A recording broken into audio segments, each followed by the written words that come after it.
교회가 2000년 역사를 지나오면서 초기 예루살렘 교회로부터 오늘까지 끝없는 분쟁과 끝없는 나눔과 싸움이 연속으로 일어나고 있습니다. 크게 보면은 1000년까지 하나로 내려던 교회가 1000년에 와서 동방교회와 서방교회, 혈합종교회와 로마 카톨릭 교회가 분리됐다고 저번에 알아봤습니다. 그리고 1500년에 와서 우리 프로테스탄트 개신교회 로마 천주교로부터 분리되었습니다. 그리고 그쯤에 1534년에 영국 왕 헨리 8세에 의해서 영국 교회가 로마 교회로부터 단절하고 영국 교회, 앵글리칸 처치라고 하죠. 처치 오브 잉글랜드라고 하죠. 우리나라 말로 성공회라고 하는, 이런 성공회라고 하는 교회가 그게 4개의 분파로 나누어졌습니다. 저번에 말씀한 같이 개신교 안에는 300여 개의 교파로 나뉜 이런 역사를 이어오고 있는 것입니다. 그래서 이 갈라진 교회들이 다시 하나 되자고 하는 그런 운동이 일어나기 시작했습니다. 20세기 들어와서 선교 운동이 전 세계로 퍼져나갔습니다. 영어로는 The Student Front Movement, 학생 자원 운동이라고 하는 미국 안에서 학생들의 운동이 일어났는데 Student SVM이라고 그러죠. 이 학생 자원 운동에서 약 3만 명의 선교사가 온 세계로 파송이 됐습니다. 우리나라에 들어왔던 이 알렌이라든지 또 아펜젤이라든지 이런 선교사들이, 장로교 선교사들이 SVM의 파송을 받고 영향을 받고 선교사로 지원해서 나왔던 사람들입니다. 초기 침례교 선교사인 펜윅은 개인 선교사였습니다. 또 드와이트 무디가 미국 교회를 새롭게 각성시킴으로써 전 세계 선교사를 많이 보내게 됐습니다. 선교 현장에 나가다 보니까 장로교 선교사가 나왔고, 감리교 선교사가 나왔고, 구세군, 성공회, 또 침례교 많은 선교사들이 왔습니다. 또 장로교도 미국도 장로교도 북장로, 남장로, 가나장로교, 호장교 이렇게 여러 장로교 선교사들이 한국에 나와서 각각 선교를 합니다. 파송 교단도 다르고 지원해주는 단체도 다르고 각각 다른 독립적인 선교를 했습니다. 그렇지만 선교 현장에서 서로 협력할 문제가 생기게 된 거죠. 이 회화들은 직접적으로 우리 교단과는 관련이 없지만 연합운동이라는 의미에서 한번 생각해 보고자 합니다. 그래서 일반 교회라고 하는 장로교, 침례교, 감리교 몇 교단들에 대해서 알아볼 수밖에 없는 것이죠. 그러면 선교사가 현지에서 가장 먼저 하는 것은 현지 말을 배우는 것입니다. 의학을 학습하는 것입니다. 한국말을 배워야 되니까. 그러면 이 새로운 두 선교사에게 한국말을 가르치는 선생이 필요하죠. 또 이 두 선교사가 공부할 방이 필요하죠. 이것은 장로교만 그런 것이 아니죠. 감리교도 선교사가 새로 왔고, 또 감리교도 새로 왔고, 또 한국말을 가르치는 선생이 있어야 되고, 또 방이 있어야 되고, 또 구세군에도 선교사가 왔는데 구세군도 한국말을 가르쳐야 되고 방이 필요한 것입니다. 또 혹시 우리 교단에 어떤 분이 또 와도 어차피 한국말을 가르쳐야 되는 이런 목표가 하나인데 여러 단체로 나눠졌기 때문에 이렇게 되면 또 곤란한 문제가 생기게 되죠. 그래서 난로도 피우고 공부도 해야 되고 또 교실도 만들어야 되고 그래서 이분들이 우리가 교리는 다르지만은 파송한 교회도 파송한 교단도 나라도 다르지만 우리가 새로운 선교사들을 의학 공부하는 것은 같이 모여서 할 수 있지 않겠느냐.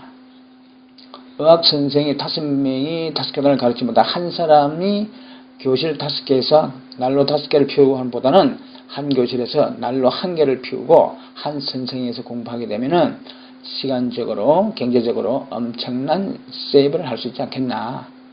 이런 생각을 하게 됩니다. 그래서 좋은 생각이라고 그러면서 여러 교단들이 기타 여러 선교사들이 한 곳에 모여서 한국말을 공부하기 시작합니다. 저는 5군데에서 어학선생 5명이 5개의 난로를 피워냈는데 이제는 선생 하나가 한 교실에서 난로 하나를 피우고 공부를 하게 된 겁니다. 그래 봐야 연합 문명 많아야 15몇 밖에 안 되는 그런 선교사 한국말 어학 공부 교실이었습니다. 그래서 어학을 공부하는 서로 협력하기 시작했습니다. 또 한 가지 이 초교파적으로 합작이 된 것은 아이들이 현지에서 태어나서 아이들이 초등학교 갈 나이가 됐는데 한국에 초등학교 없죠. 외국인 학교가 없죠. 그러니까 아이들이 공부를 시켜야 되는데 6살, 7살 미국에 보내서 호주에 보내서 카나다에 보내서 거기서 공부시킬 수도 없는 노릇이고 어린이가 부모가 아이를 키워야 되니까 그래서 선교사들이 모였습니다. 선교사들 부인들이 모여서 우리가 국제학교를 하나 만들자. 그래서 각 선교사 부인들 간에서 교사 자격증 있는 사람들이 모여서 또 교사 자격증이 없다 할지라도 대학에서 역사를 전공하고 수학을 전공하고 또 뭐 과학을 전공하고 지리를 전공하고 이런 사람들이 모여서 외국인 학교를 조직해서 그 학교에서 우리 2세대를 가르치자 이런 의견들이 모아진 것입니다. 그래서 이 외국인 학교에는 교파 없이 모든 교파 선교사들이 그 다국에서 와서 같이 공부를 했습니다. 초교파라는 게 이런 말씀이죠. 미국 남북 전쟁이 일어나면서 남장로, 북장로가 두 쪽에 났습니다. 저는 장로교 하나 있는데 나로가 두 쪽에 나면서 북쪽에 있는 장로교는 북장로교가 됐고 남쪽에 있는 장로교가 남장로교가 된 것입니다. 그래서 이 북장로교회가 남장로교회 각각 선교사들이 한국에 파송을 했습니다. 그리고 카나다 장로교, 또 호주 장로교, 또 뭐 감리교, 또 뭐 구세군 이렇게 많은 사람들이 왔는데 여기서 이제 서울에서 이제 선교를 하는데 같은 지역에서 반복해서 하는 겁니다. 정보가 없기 때문에 어저께 구세군에서 구세군 선교사가 어디에서 뭘 강의를 하고 여기 중복적으로 이렇게 선교를 하니까 이렇게 해서 안 되겠다. 같은 장소에 쉽게 말해서 무슨 종로에 어떤 집회가 있었는데 그저께는 구세군에서 와서 하고 또 어저께는 뭐 캐나다 장로교에서 와서 하고 또 오늘은 또 뭐 미국 북장로교에서 하고 이렇게 자꾸 중복이 되니까 우리가 분리해서 하자. 카나다 장로교는 함경도를, 북장로교는 황해도, 뭐 이렇게 남장로교는 뭐 호남 지방, 뭐 호장로교는 영남 지방을 맡아서 하자. 이렇게 해서 조선을 몇 토막으로 나눠서 각각 한 곳씩 맡아서 선교사들이 선교를 하게 됐습니다. 감리교와도 합력을 했고 예를 들어서 3,000명 이상이 되는 도시에서는 타운에서는 구세군과 감리교가 같이 하지만 3,000 미만 되는 곳에서는 두 교회가 같이 하지 말고 먼저 들어간 선교회가 선교하고 다음 사람들은 다음에 들어간 사람들은 거기서 하지 않는다. 이렇게 협력을 했습니다. 이것을 예양 협정이라고 하는 건데 커뮤니티 어레인지먼트 들어가는데 사도바울께서도 그래서 이론을 부르는 곳에는 내가 복음을 전하지 않기로 했다. 나무의 터 위에 내가 세우지 않겠다. 이런 말씀과 일맥상통한 그런 신앙관이었죠. 이렇게 서로 선교를 하기 시작했습니다. 이렇게 해서 전 선교사들이 전 세계에 있는 선교사들이 다 같이 모여서 선교사들의 협력 문제를 한번 협의하자. 1910년 영국 에딘버러라는 곳에서 세계 선교사 회의 1928년에 예루살렘 교회에서 전 세계 사람들 모여서 선교를 어떻게 할 것이냐, 현지 사람들의 종교를 어떻게 알고 우리를 어떻게 이해할 것이냐, 또 현지 교회를 어떻게 지도하고 양성할 것이냐 하는 문제를 가지고 전 세계적으로 초교파적으로 모여서 서로 협력하고 정보를 교류하는 그런 대회가 있었습니다. 또 국제 선교 대회가 모여서 믿음이란 무엇인가, 믿음과 교회의 직제, 그리스도의 세상에서 어떻게 살아가야 되며 어떻게 일해야 될 것인가, 이런 단체들이 모여서 세계교회 협의회라고 하는 것을 만들게 됩니다. 여기서 직제라고 하는 말이 있는데요. 이것은 세상 국가에서 말하는 국가의 행정기관이나 그 밖의 단체, 조직기관 등의 기구 구성원, 직무 분담 등에 관한 제도 또는 법규, 조직법의 하나로서 행정부의 각 원부처청국 등을 얘기하는 것이 직제입니다. 교회 안에도 이런 형태의 어떤 직제를 두어서 신앙을 하자, 그런 내용입니다. 이 세계교회협의회라는 것이 WCC라고 하는 아주 말썽이 많은 세계기독교 협의회입니다. 취지는 좋으나 역시 여러가지 문제점을 갖고 있기 때문에 반대하는 분들도 있고 그렇습니다. 그래서 월드는 W, 카운슬 C, 처치스 C, WCC 이렇게 얘기를 합니다. 전 세계의 모든 교회들이 하나가 되어서 두 가지 일을 하자고 하는 것입니다. 첫째는 위트니스, 복음을 전하자. 둘째는 서비스, 세상을 봉사하자. 위트니스 앤 서비스 이런 뜻입니다. 세상에 복음을 전하고 세상을 섬기는 일에 있어서 우리 모든 개신교회가 연합하는 힘을 모아서 연합을 하자. 이것이 WCC의 목적인 것입니다.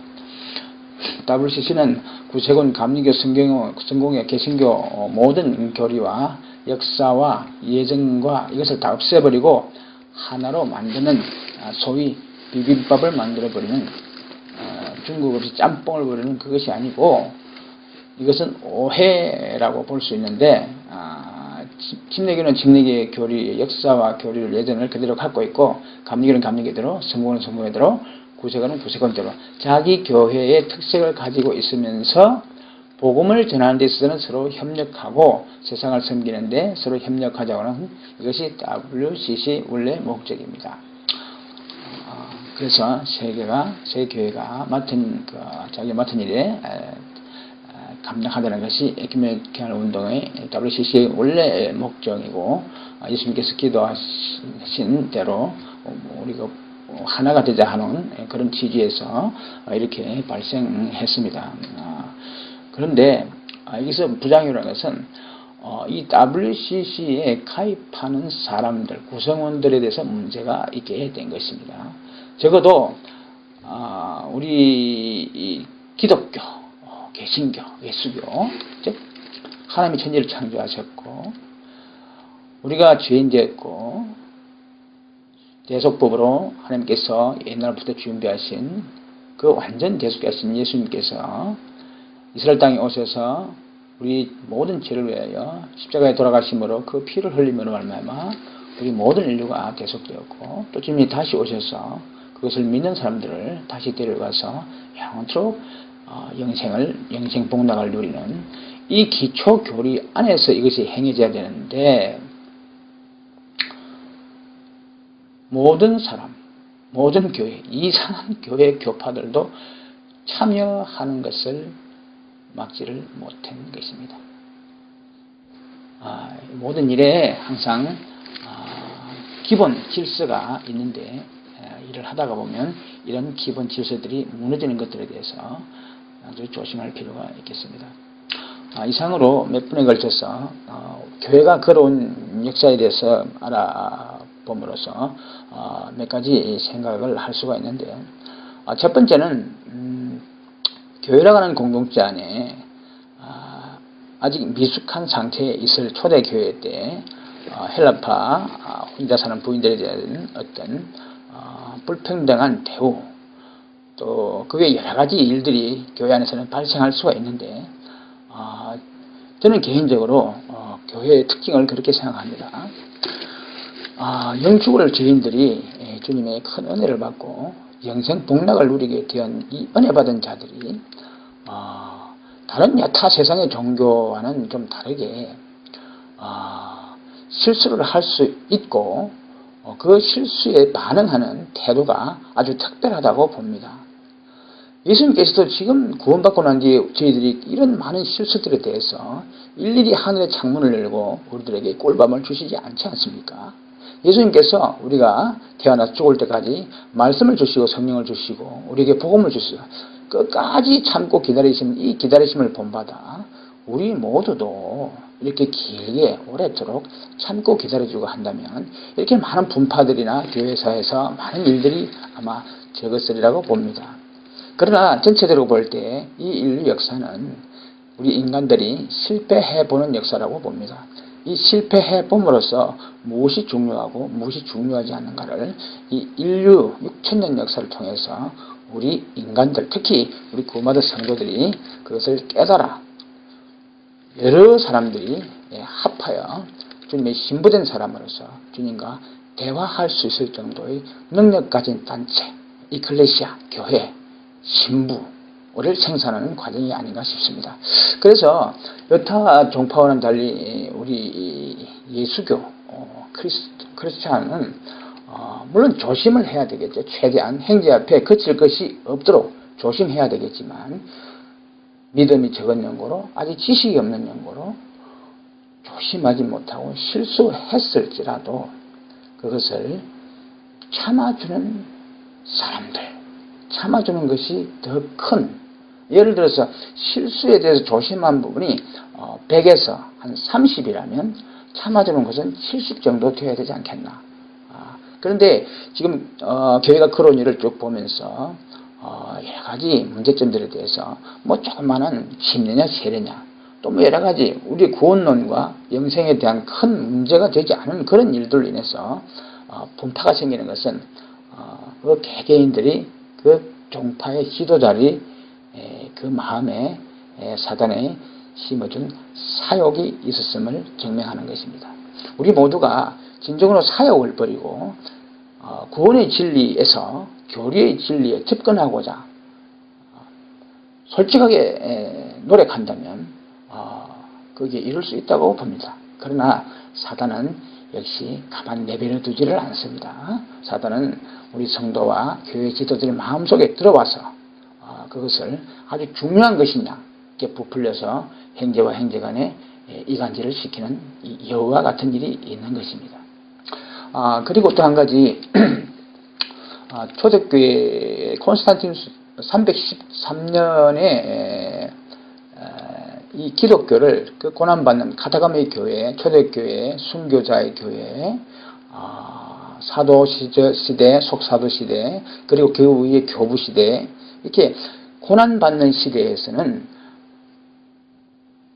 예수를 섬기고 신앙을 지키는 확률이, 그 성분이 100을 치자면 거의 95% 정도 달했을 겁니다. 금으로 치면 그렇게 되겠죠. 우리가 금을 18K, 순금 이렇게 말하는 것처럼 100%는 없겠죠. 그런 점에서 볼 때 고난받는 시대에는 신앙의 순수성이 상당히 높았지만 이제 국교로 공인되고 로마 정부가 이렇게 초대 교회를 아주 세금도 없애주고 아주 권리를 주고 부를 인정하고 이렇게 될 때에 타락이 시작된 것처럼 우리 역시도 이 교회가 걸어온 2000년의 역사를 통해서 내가 구원받은 것이 초대교회라고 보고 이 건세교회를 지금 현재 나의 삶이라고 볼 때 구원받은 지 1년이 됐건 10년이 됐건 50년이 됐건 이 교회가 걸어온 길을 보면서 지금 내 신앙 상태, 우리의 신앙 상태를 점검해 볼 수 있는 그런 중요한 시간이 되었으면 합니다. 첫 번째로 정리하면 우리 모두가 실수할 수 있다. 그 실수를 하지 않으려고 최대한 노력을 해야 된다. 그러나 실수가 있을 때 그것을 참아주고 기다려주는 것이 더 중요하다. 그리고 크게 중요하지 않는 문제에 대해서 서로 변론을 하지 말아야 된다. 그리고 또 하나 이 시대는 상대적인 빈곤감은 늘 있지만은 그러나 예수님을 알고 교회를 아는 사람들은 항상 성서에서 초대교회의 삶들, 육적인 삶들에 비하면은 지금은 절대적인 차원에 있어서는 상당히 부유한 위치에 있습니다. 이 부유한 위치에 내가 있을 때 종교 타락이 있었던 콘스탄틴 대제 이후에 일어났던 여러 가지 천주교 역사를 보면서 내 안에 이런 것들이 있지 않나 각성하고 반성하고 찾아보는 시간이 되면, 또 1117년에 마르틴 루터라는 사람이 종교를 개혁을 했듯이 우리 안에 그런 안 좋은 것, 여러 가지 우상숭배, 마리아숭배, 여타 성상숭배, 면죄부 이와 같은 말도 되지 않는 이런 사단의 괴계들이 내 안에 있지는 않는가.